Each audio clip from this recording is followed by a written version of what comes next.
Wala naman tayo ulit, mga ka-take off. Ito tayo ulit ng mga pagpaliparan. Ano lang, gagala lang, gagala.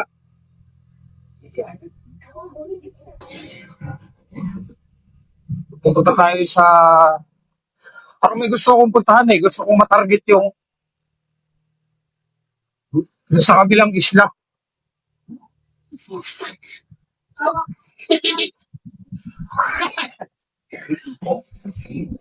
Pero tayong tagahangang nakita.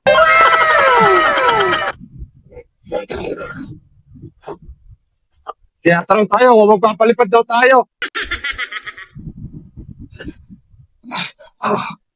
Pupuntahan namin eh yung... Hindi ko alam kung anong isla yun eh. Pero nakakasako pa rin siya na... Nakakasako pa rin ay lawa pa rin. Lawa pa rin ng Taal.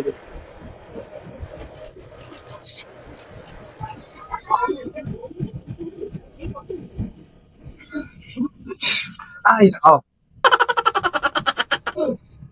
Sige, balikan ko kayo mga ka-take off. Okay, mga ka-take off, narito tayo sa ating venue. Okay, ang target natin ay mapuntahan natin yung isang isla dito sa may lawa ng Taal. So, subukan nating abutin ng ating drone. So, ito yung isa sa mga view nito. So, tingnan natin dito. Dito tayo para mas makita nyo. Okay.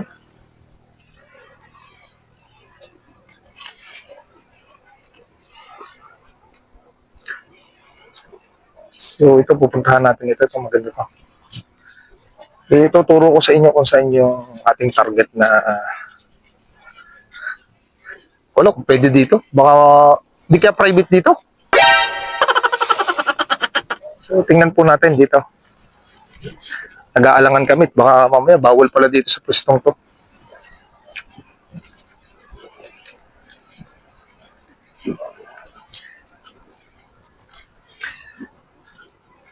So, yung target natin yung isang isla doon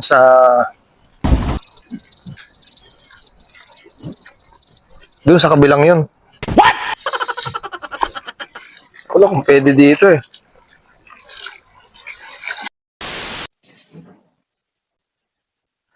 Mga take off, yan nga pala yung ating pupuntahang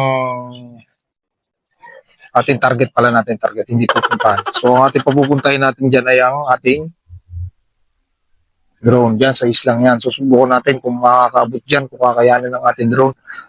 Hindi nakakatakot din. So, challenge sa atin to kasi puro tubig din itong ating mga nasa paligid. Okay. Yan. So, maganda. Ang panahon ngayon, medyo malakas ang hangin.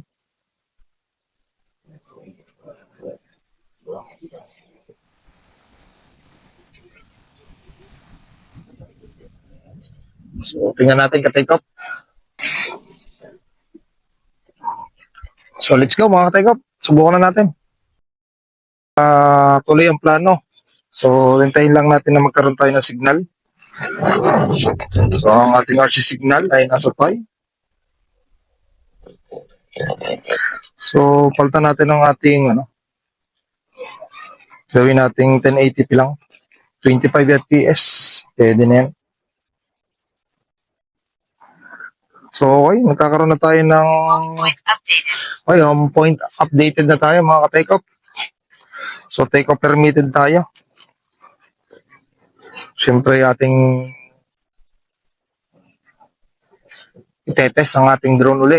Sana makaabot mo lang. Pero target natin dito pag mga nasa 60% na lang yung battery muli natin, ay babalik na lang uli natin yung ating drone para sigurado. Pero malaganda ang hangin. Papunta, salubog tayo, pasalubong sa hangin. So, okay. Take off tayo.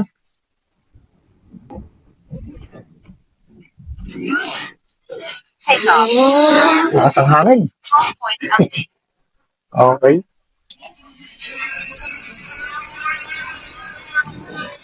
So, naka-normal mode tayo mga ka-take off, no? So, screen recording uli natin.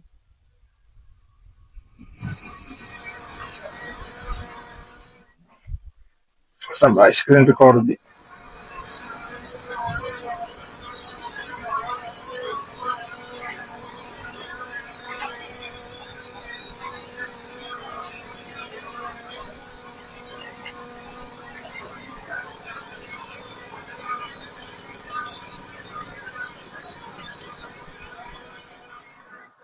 Okay, naka-screen recording tayo mga ka-take off. So, subukan na natin pakitin ang ating drone.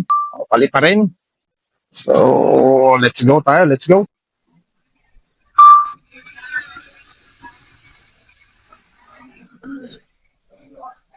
Oh, naka-normal mode tayo. Naka-normal mode.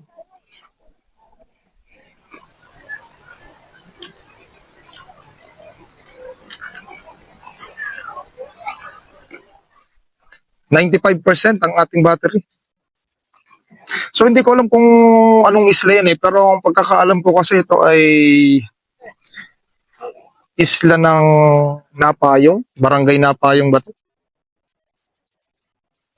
So, tingnan natin kung kakayanin ng ating drone. Taas natin ng konti. Malakas ang hangin.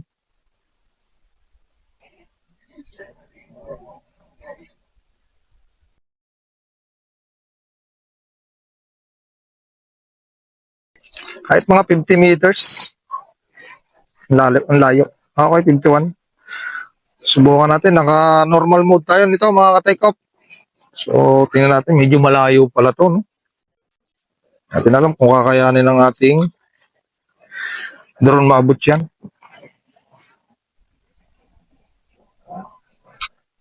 So, maganda nga dito yung ating napwestuhan. Baka may bayad dito mamaya-maya. Singilin tayo.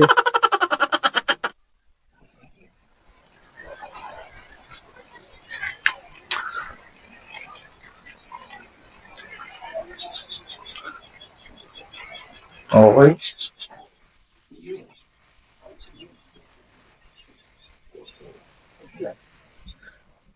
Tingnan natin kung hanggang saan ang ating makukuhanan. Malayo pala ito, no? Kung titingnan mo kasi dito sa pwestuhan ko, parang akala mo lapit lang. Layo din pala.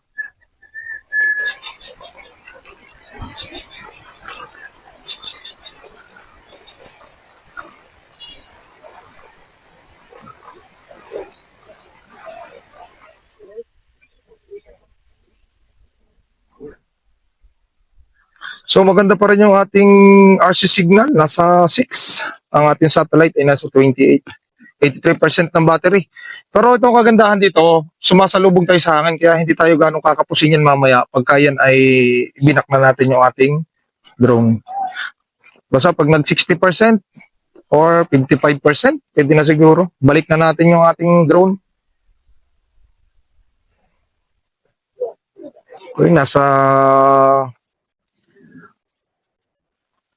1 kilometer na tayo may get. 1 and 250 na to siguro.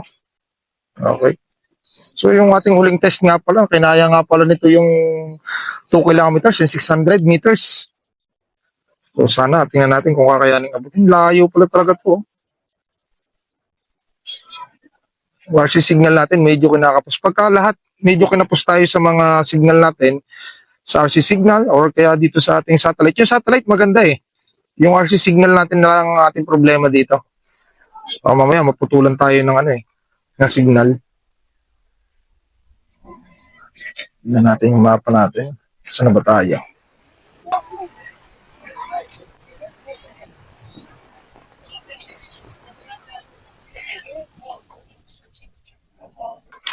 So mukhang hindi natin mararating. No? Layo pa rin ito. Kung pinagbabasihan lang natin yung battery natin eh.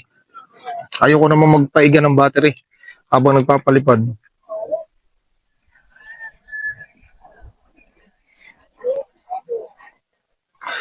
Medyo palubog na rin ang araw.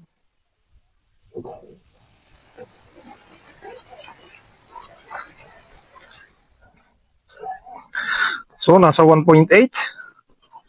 O 1.9 na tayo. 1,900. magto 2 kilometers na rin pala. Layo pala ng islang yan. So, ito yung isla ng Napayong. So, nawawala na yung RC signal natin. So, nawala na nga. Putol na yung RC signal natin. Malakas yung hangin siguro dun. So, return to home natin. So, 2,000 lang. At 2 kilometers lang. Di na natin kaya ano yun. Paratingin, wag na. Medyo malakas ang hangin. Mahirap sumugal. Return to home tayo.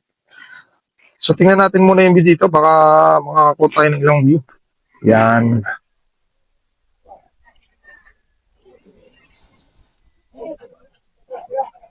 Nahina yung RC signal natin. So, back na natin.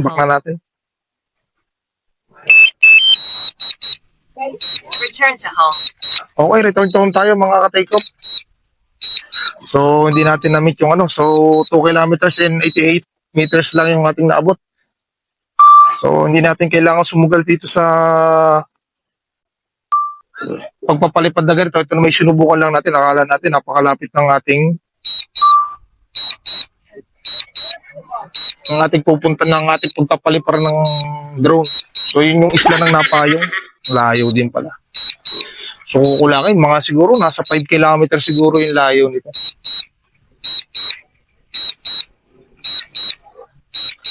So, 70% yung ating battery. Kaya naman ng battery, yung RC signal lang natin ng medyo nag-aalangan tayo. Pero okay lang yan. At least, nasubukan natin, mga ka-take off.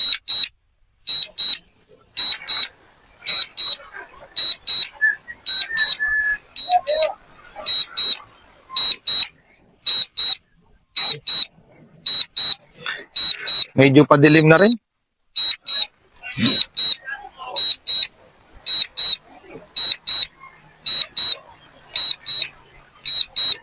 So, hindi ko maintindihan kung ano yung maps dito. Tingnan nga natin kung anong maps dito. Dito tayo sa standard. Standard pala to.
So yun nga mga katekop, sinubukan natin puntahan yung isla na yon.